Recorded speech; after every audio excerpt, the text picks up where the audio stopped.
Hello student, आज हम कक्षा 8 की हिंदी विषय की वर्कशीट नंबर 4 को डिस्कस करेंगे, जिसकी डेट है 15 अप्रैल 2021। बच्चों, यह वर्कशीट आपकी पाठ्यपुस्तक बसंत भाग 3 के पाठ लाख की चूड़ियाँ पाठ से ली गई है, जिसका भाग नंबर 4 आज हम डिस्कस करेंगे। ठीक है बच्चों, यदि आपने अभी तक हमारे चैनल को सब्सक्राइब नहीं किया तो सब्सक्राइब कर लें और वीडियो देखने के बाद लाइक और कमेंट जरूर करें। तो सबसे पहले बच्चों, आप इसमें अपना नाम लिखेंगे और अपने कक्षा अध्यापक का नाम लिखेंगे। ठीक है बच्चों, जब बहुत दिनों के बाद लेखक गाँव आया, तब बदलू और लेखक के बीच जो बातचीत हुई उसी को हम इस कार्यपत्रक में पढ़ेंगे और नीचे दिए गए प्रश्नों के उत्तर लिखने का प्रयास करेंगे। तो चलते हैं बच्चों, पढ़ते हैं।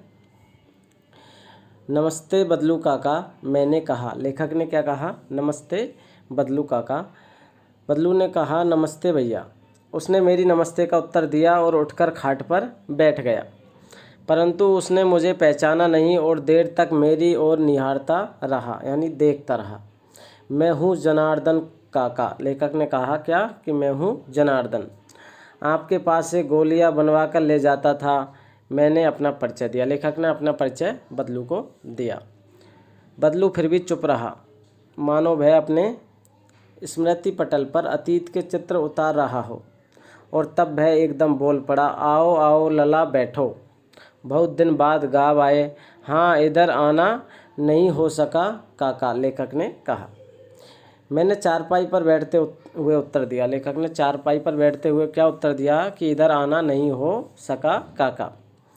कुछ देर फिर शांति रही, फिर मैंने दृष्टि दौड़ाई। न तो मुझे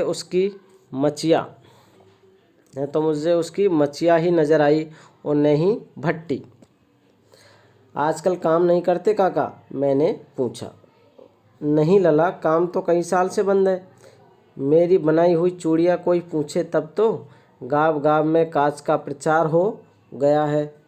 वह कुछ देर चुप रहा, फिर बोला, मशीन युग है न लला यह। आजकल सब काम मशीन से होता है।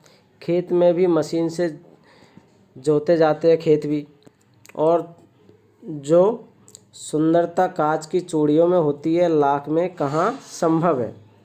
लेकिन कांच बड़ा खतरनाक होता है, बड़ी जल्दी टूट जाता है। मैंने कहा, नाजुक तो फिर होता ही है लला। कहते कहते उसे खांसी आ गई और वह देर तक खांसता रहा। मुझे लगा उसे दमा है। अवस्था के साथ साथ उसका शरीर ढल चुका था। उसके हाथों पर, माथे पर नसें उभर आई थी। जाने कैसे उसने मेरी शंका भांप ली और बोला, क्या बोला? दमा नहीं है मुझे, फसली खांसी है।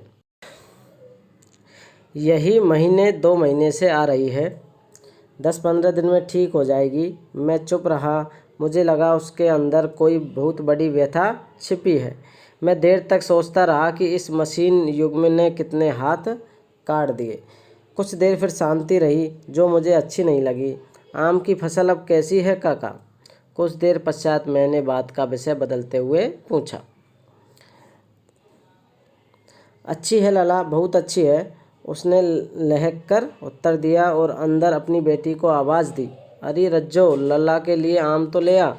फिर मेरी ओर मुखातिब होकर बोला, माफ़ करना लला, मुझे तुझे आम खिलाना भूल गया था। नहीं नहीं काका, आम तो इस साल बहुत खाए हैं। वाह वाह, बिना आम खिलाए कैसे जाने दूंगा तुमको। मैं चुप हो गया। मुझे वे दिन याद हो आए जब वह मेरे लिए मलाई बचा कर रखता था। गाय तो अच्छी है न काका? मैंने पूछा। गाय कहाँ है लला, 2 साल हुए बेच दी। कहाँ से खिलाता है इतने में? रज्जो, उसकी बेटी अंदर से एक डलिया में ढेर सारे आम ले आई। यह तो बहुत है काका, इतने कहाँ खा पाऊँगा? मैंने कहा। वाह वाह, वह हंस पड़ा। शहरी ठहरे न, मैं तुम्हारी उम्र का था तो इसके 100 गुने आम एक वक्त में खा जाता, यानी एक समय में खा जाता। आप लोगों की बात और है, मैंने उत्तर दिया। अच्छा बेटी, लला को 4-5 आम छांट कर दो, सिंदूरी वाले देना। देखो लला कैसे है, इसी साल यह पेड़ तैयार हुआ है। रज्जो ने 4-5 आम अंजलि में लेकर मेरी ओर बढ़ा दिए। आम लेने के बाद मैंने हाथ बढ़ाया तो मेरी निगाह एक क्षण के लिए उसके हाथों पर ठिठक गई। गोरी गोरी कलाइयों पर लाख की चूड़ियाँ बहुत ही फब रही थी, यानी अच्छी लग रही थी। बदलू ने मेरी दृष्टि देख ली और बोल पड़ा, यही आखिरी जोड़ा बनाया था जमींदार साहब की बेटी के विवाह पर। 10 आने पैसे मुझको दे रहे थे, मैंने जोड़ा नहीं दिया, कहा शहर से ले आओ। मैंने आम ले लिए और खाकर थोड़ी देर पश्चात चला आया। मुझे प्रसन्नता हुई कि बदलू ने हार कर भी हार नहीं मानी थी। उसका व्यक्तित्व कांच की चूड़ियों जैसा न था कि आसानी से टूट जाए। इस प्रकार बच्चों इस गद्यांश को पढ़कर आपको नीचे दिए गए प्रश्नों का उत्तर लिखना है। ठीक है, तो बच्चों पहला प्रश्न है, बदलू के मन में ऐसी कौन सी व्यथा थी जो लेखक से छिपी न रह सकी। बदलू के मन में ऐसी कौन सी व्यथा थी जो लेखक से छिपी न रह सकी। तो उत्तर इस प्रकार लिखना है बच्चों, देखिए उत्तर है, बदलू के मन में ऐसी कौन सी व्यथा थी जो लेखक से छिपी न रह सकी। उत्तर लिखेंगे बच्चों, मशीनी कांच की चूड़ियों का चलन बढ़ जाने से बदलू की लाख की चूड़ियाँ अब कोई न खरीदता था।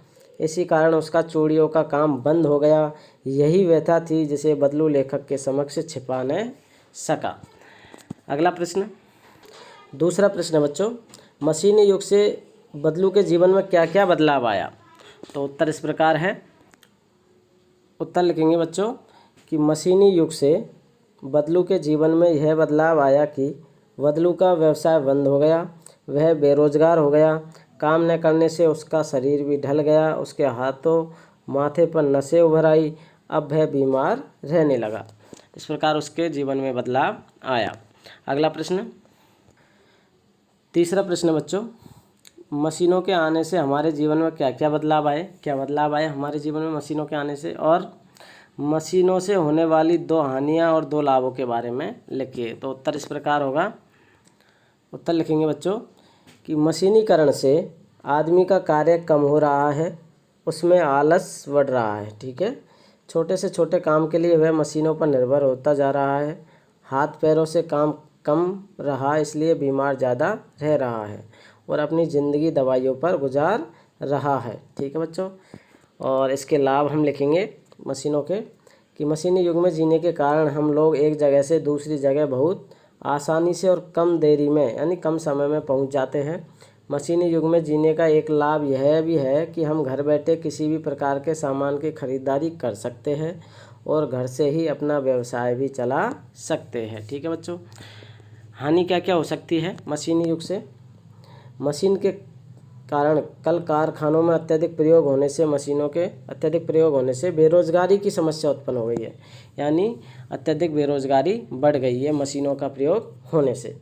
और अत्यधिक व्यय करना पड़ रहा है, अत्यधिक खर्चे भी मशीन के लिए करने पड़ रहे हैं और इससे क्या है, बेरोजगारी भी बढ़ गई है।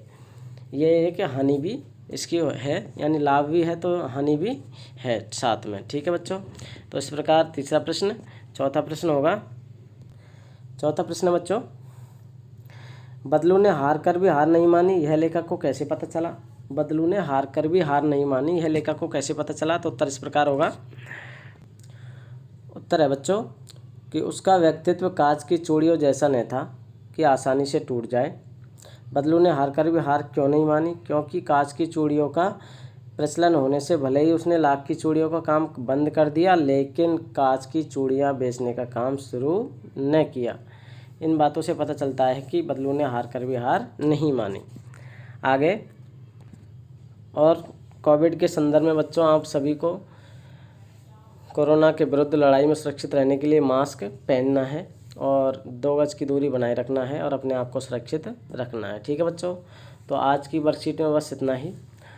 आगे भी हम वीडियो बनाते रहेंगे आपके लिए। Thank you for watching.